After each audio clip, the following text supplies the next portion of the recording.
The WNBA social media is so funny. It's so funny. And their new target to disrespect, now that it's like they're going to have to put Caitlin Clark in, they know if you don't put Caitlin Clark in graphics, it's going to cause World War CC. They know if they're going to do that. They know if they misspell Caitlin Clark's name again for the 17th time, something will go wrong. They know if they say Caitlin Clark plays for the wrong team, something will go majorly wrong. And they definitely know if they post a Caitlin Clark highlight reel while saying that Sabrina Ionescu is player of the week, while showing all of Caitlin Clark's highlights from that week, you just know that it will cause World War CC again. But with that being said, they did this today. So obviously they're doing a little bit of draft footage right now. And I mean, does the NBA do this much footage for when Florida won? Like, I understand for that, but let's look at this. First of all, they chose Morrow, Bueckers, and Kiki Iriafen. No Malonga, who's going to go higher than the two of them. But the players that they chose, they put the 27th best player in the WNBA from last season with numbers 1, 3, and 4 for MVP voting. Taurasi is the GOAT, and then legends behind them. Oh, of course, they put the 27th best player in the WNBA in this. And by the way, I still cannot believe, like, it was so confusing last year how Breanna Steward was ahead of Caitlin Clark in MVP voting. Fee and Aja Wilson, it was a 2-horse race for MVP. It was literally the two of them.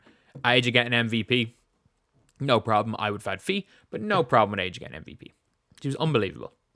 It was a 2-horse race from game 1 to game 40. Stewie wasn't even the best player on her team last year. But Iriafen is bust. Bueckers will be great. Morrows will be good. So we have number 1 overall draft picks. You know exactly what you're doing with this. So first of all, I genuinely think if you ask a WNBA admin who is Dominique Malonga, they will literally say, we don't know. I genuinely do not believe they know who Dominique Malonga is, half of them. I don't think the WNBA media knew who Dominique Malonga was until 2 weeks ago. I'm not joking with that. And there's videos from 8 months ago. 8 months ago on this channel about Malonga. But the Fee erasure. Like, I know it's just a graphic and I wouldn't be that person, but where the hell is Fee? The defensive player of the MVP runner-up, put up historic numbers in the playoffs. She averaged 40 points per game in a series, by the way. Again, I hate to be that person, but y'all complain about graphics all the time. My turn. Fair. And the best thing about Fee is that she was a rigged game away from being an finals MVP as well. Like, we can't forget, Stewie did the cha-cha slide, took 7 steps, and then just got swatted by Alana Smith. And they called the foul. And then I remember, literally, the best part was that when they reviewed the call, they looked at the replay, and they started almost celebrating. They're like, they celebrated. And then all of a sudden, again, they didn't overturn it, because she ran with the ball. Oh, it was the most rigged finals ever. It was so bad. Like, Isaiah Thomas, Dame Lillard. I'm pretty sure LeBron even called it rigged. They didn't use the word rigged. Isaiah Thomas, he didn't care. He literally called it rigged. But yeah, it is funny. Fee fans too honest. Why is Angel Reese in it? It's like, I get it. She is one of the bigger names. But like, why not move Taurasi to the back row? And I mean, I was about to say, I was like, you kind of have to have Cheryl Swoops in there, don't you? You kind of have to have Cheryl Swoops in there, otherwise people go mad about Cheryl Swoops not being in there. Just move Taurasi to the back, take out Sue Bird, and just put Fee in there. Just put Fee in there. You kind of have to have Maya Moore. Lisa Leslie's already cried racism when she was passed up for a coaching job. Candace Parker's Candace Parker. Fair enough. And again, people complain about Swoops. I don't think Sue Bird would have an issue with her not being in the graphic. Just take Sue Bird out, move Taurasi back and put Fee in there, and all is good. Gina Oriema doesn't even remember she played at UConn. I'm not going to lie as well, yeah. That is true. Gina Oriema was just talking about, during the finals, about how he was texting Breanna Steward. He was talking to Stewie and like, Fee, nothing about Fee.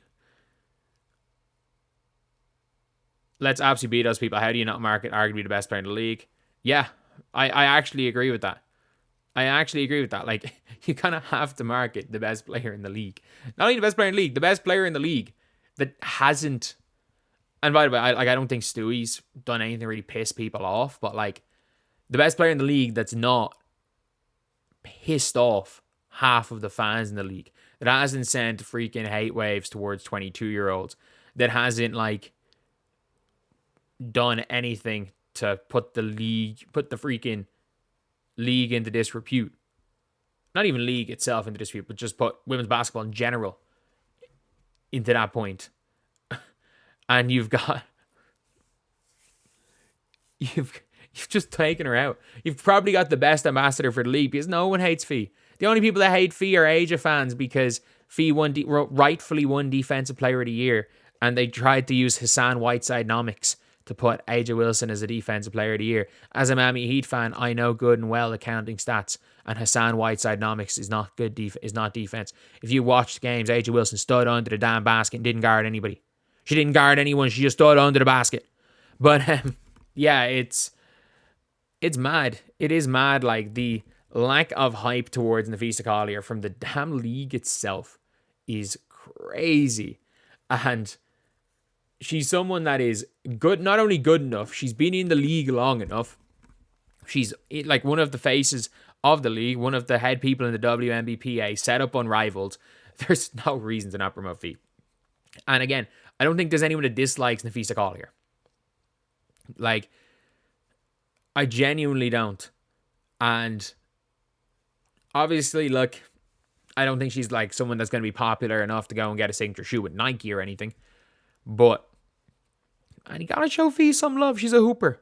She's a hooper. She was by 100 miles the best player at Unrivaled. But again, that just suits other people. Like, that's not, suits some people more than others.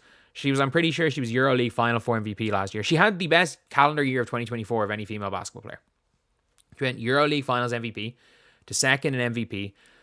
How she didn't get a vote is still beyond me, but we all know that if Aja wasn't unanimous, even when they had a negative record, sorry, not negative, when they were 500, if Aja didn't win unanimous MVP, there would have been uproar. It would have been a riot amongst the 17 people that are 17 South Carolina fans that seem to take up Twitter, and that guy, you know who I'm talking about, the stuff that he would have said about all of those other players. Jesus, I could have got a person locked up. We all know what would have happened had Aja not won unanimous MVP. Even with just MVP, wasn't unanimous, you know there was going to be the same problems. But yeah, Fee is an absolute hooper, but they just won't. I just don't know why the WNBA won't market her. Like, she averaged 40 points per game in a playoff series, and barely anything was said about it. Like, I'm pretty sure I might have been the only person who made a video on that series. I think I was the person who was most vocal about that. Not all of these old WNBA media people who constantly talk about, not getting certain opportunities. I'm pretty sure I was probably the most vocal person hyping up that historic series, because I don't know I genuinely am wondering how few people actually watch those games, because the Phoenix Mercury were good. She literally beat them by herself. But anyway, I'll see you guys.